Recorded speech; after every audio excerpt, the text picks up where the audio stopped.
I'm a scholar of international relations and particularly political violence and contentious politics. I'm Reed Wood. I'm in the Department of Government at the University of Essex. Most of my previous research involved studying things like terrorism and social unrest. I've actually only been at the university for a few years, having moved here just before COVID, only here for a few months before the world shut down. The way the pandemic unfolded, the mobilization of anti-vaccine groups, and then the increasingly contentious and violent unrest that went on related to lockdown policies sparked my interest.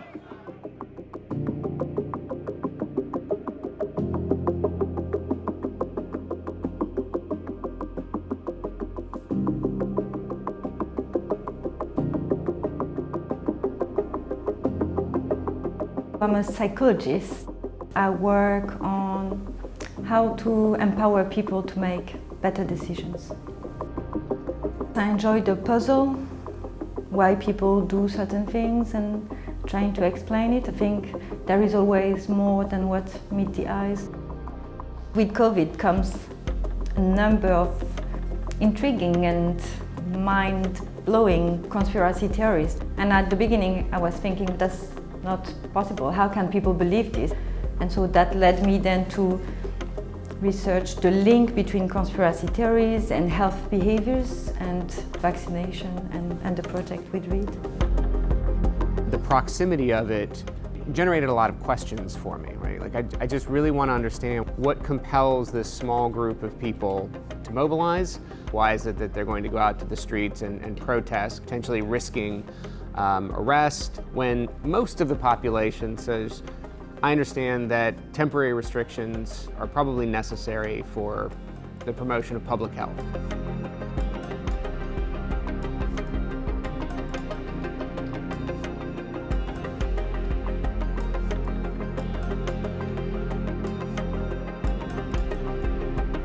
My research interests are in public opinion and how people form attitudes and why those attitudes change. The issues that I'm interested in are how political institutions and processes influence how citizens form their attitudes towards government across a range of issues.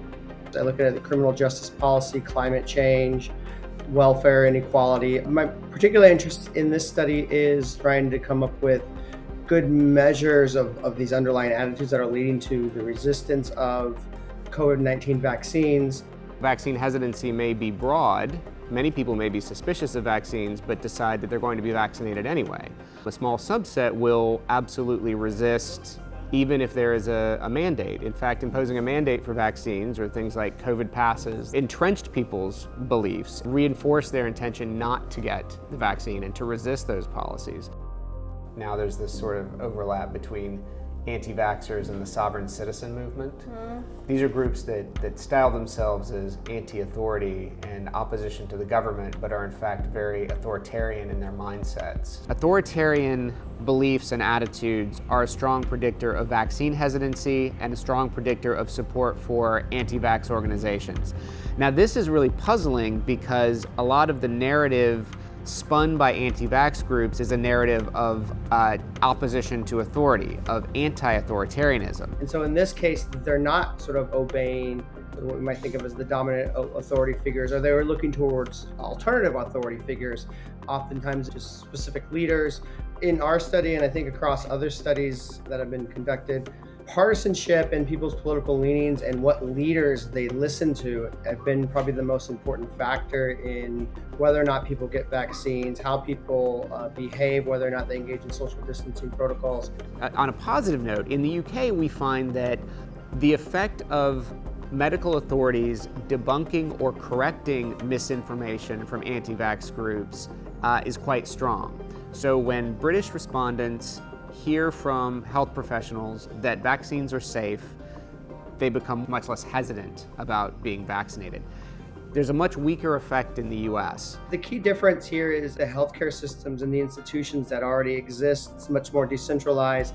People aren't used to sort of taking orders from, say, the CDC or a central healthcare system. It's all really individualized, and the advice people got from their own individual doctors here, all that played a role, I think, in prepping people to, not get the vaccine here. So one lesson that I think I would want to take forward is not to discount organized anti-vax groups. When we see them all as kind of kooks and lunatics, we underestimate their potential to shape public opinion. Just basic exposure to conspiracy theories is affecting you, whether you want it or not. There is a phenomenon that is called the illusory truth effect. The more you hear something, the more it has a reality in your mind, and the more concrete it becomes, the more truth it seems to you. So I think recognizing early the potential influence of those groups, and particularly the information that they disseminate through things like social media, is going to be really important. Right? Responding to that early with correct messaging from public health authorities, I think could get us a long way into preventing or ameliorating the effects of the next pandemic, if and when it comes.